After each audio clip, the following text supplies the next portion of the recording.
দিলীপ, আপনার সাথে আমি সহমত। 2021 সালে আমরা ভোট পরবর্তী হিংসা দেখেছি, কিন্তু 2011 সালে মমতা বন্দ্যোপাধ্যায় যখন 34 বছরের সরকারকে সরিয়ে ক্ষমতায় এসেছিলেন, তখন কিন্তু রবীন্দ্রসঙ্গীত বেজেছিল। এটা ঘটনা বন্ধ হয়ে গেল কেন? রবীন্দ্রসঙ্গীতের জায়গায় আজান শুরু হলো কি করে? তখন তো মানুষের মনে খটকা লাগলো যে ভুল লোককে আমরা চয়ন করেছি। আজকে তার সমাধান করেছে। আজকে হচ্ছে কি, বাংলায় আজান কেন হবে?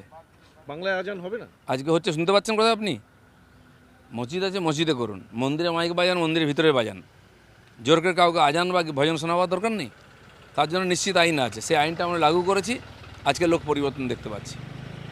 অনেকে তো বলছে যে এই যে বিরোধী দল, আপনাকে মানে এই প্রশ্নটা করার ভীষণ ইচ্ছা, বিশেষত আপনাকে, যে একেবারে শূন্য থেকে তো আপনাকে পেয়েছিলাম 2016 সালে, যখন আপনি ভোটে জিতবেন কি জিতবেন না তা নিয়ে লোকে সন্দিহান। সেই সময় আপনি ভোটে তো জিতলেনই, এবং একই সঙ্গে 3 জন নিয়েই শুরু হলো নতুন নবপর্যায়ের যাত্রা। দিলীপ, একটা বিরোধী দল আমরা দেখছি। মমতা বন্দ্যোপাধ্যায়, তার দল, একদিকে বিধানসভা শিবির, লোকসভা ভেঙে গেছে। দল নাই। দল কোথায় আছে? কোনটাকে বিরোধী দল বলছেন? ওরাই ঠিক করতে পারছে না কোন দলটা ঠিক, টিএমসি আছে কি না, কোন টিএমসিটা ঠিক, অফিস কে নেবে, অ্যাকাউন্ট কে নেবে, এটা ওদের প্রবলেম, ওদের ফ্যামিলি প্রবলেম। আমরা মধ্যে নাই। বিরোধী রাজনীতি করে আমি তো করে এসেছি। তো এটাকে কি চোখে আমরা দেখছেন? 3 জন ছিলাম বিরোধী, তখনও দায়িত্ব পালন করেছি। 77 জনের সময় পালন করেছি। টাকা দিয়ে, পুলিশ দিয়ে আমাদের লোককে ভাঙিয়ে নিয়ে গেছে, কিন্তু আমরা বিরোধীর জায়গা ছাড়িনি।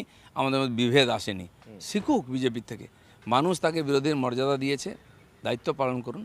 ঝগড়াঝাঁটি মেটার নিচে, কিন্তু ঝগড়া করেই পার্টিটা তৈরি হয়েছে। দুর্যোধনের জন্ম হয়েছিল হিংসার মাধ্যমে, শেষ হয়েছে হিংসার মাধ্যমে। এই ঋতব্রত শিবির, যারা আসল বিজেপি তৃণমূল বলছে নিজেদেরকে, তাদের তৃণমূলটাই আসল নয়, তার আবার আসল নকল, তার মধ্যে কি হবে? শেষ পর্যন্ত লড়াই চললো, কে আসল কে নকল, এখনও চলছে। এই করে সমাপ্তি হবে। আমাদের কোনো এইসব নিয়ে খুব একটা আগ্রহ নেই। কিন্তু আপনি নিজে একটা মানবেন যে মমতা বন্দ্যোপাধ্যায়ের একটা সংগ্রাম এবং আন্দোলনের ঐতিহ্য মমতা ব্যানার্জি যদি জিতে যেতেন, বিরোধী নেত্রী হতেন, তা বসতেন, তাহলে হয়তো ঠিক চলতো। কারণ উনি তো পার্টির মালিক, উনি তো প্রডিউসার, ডাইরেক্টর, ম্যানেজার সবই। সেই পদটাই খালি হয়ে গেছে, আর ওখানে সবাই ধান্দা করতে এসে। কেউ কাউকে মানে না, কোনো নীতি নেই, আদর্শ নেই, ডিসিপ্লিন নেই। তার কাছ থেকে কিছু, ডাকাত দলের মতো, তার কাছ থেকে কিছু আশা করা যায় না। অনেকে তো বলছে যে বিজেপিরই ওটা বি টিম বিধানসভায়, যে তৃণমূল। আমাদের কোনো বি টিম লাগে না। একটাই টিম আছে, ভারতীয় জনতা পার্টি। জনসংঘ ছিল, আজকে এখানে এসছে। আমাদের সর্বভারতীয় নেতা মাননীয় মোদিজি, সংগঠনের মাননীয় নীতিন নবীনজি আছেন। এখানেও সেই পার্টিরই সংবিধান অনুযায়ী, সিস্টেম অনুযায়ী কাজ চলছে। মাননীয় শ্রমিক ভট্টাচার্য আমাদের সভাপতি, মাননীয় শুভেন্দু অধিকারী আমাদের বিধানসভায় নেতা, আমাদের মুখ্যমন্ত্রী, তার নেতৃত্বে আমাদের লক্ষ লক্ষ কার্যকর্তা কাজ করছে, আর সবাইকে এটা মেনে চলতে হবে। এই যে আপনি শ্রমিকদার কথা বলছেন, শ্রমিক ভট্টাচার্য প্রতিদিন কিন্তু ডিমের বিরোধিতা করছেন, এবং তিনি একেবারে বারণ করছেন, সভাপতি বারণ করছেন, কিন্তু কর্মীরা শুনছেন না। কি কন্ট্রোল নেই? কর্মীরা নয়, পাবলিক করছে। পাবলিকের হাত আমরা বাঁধতে পারি না, তার জন্য পুলিশ আছে। অবশ্যই পাবলিক করছে। সব জায়গায় বিজেপির লোক আছে নাকি? হ্যাঁ, বিজেপির লোকও তার মধ্যে আছে, কারণ বিজেপি যার ঘর ভেঙে দিয়েছে। এখানে আপনাকে দেখাবো আমি, ভাঙড়ে, এখানে এতে এখনও কার্যকর্তা আছে। 5 বছর আগে তার বাড়ি ভেঙে দিয়েছে। বাড়ি বানায়নি, ঝুপড়ি করে আছে।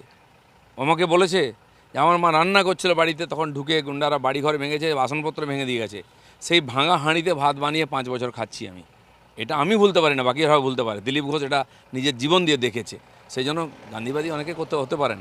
আমি কোনোদিন গান্ধী ভক্ত ছিলাম না। আমি নেতাজি ভক্ত আছি, থাকবো। আমি শ্যামাপ্রসাদ ভক্ত। কিন্তু মানুষের অধিকার আছে এর প্রতিবাদ করার।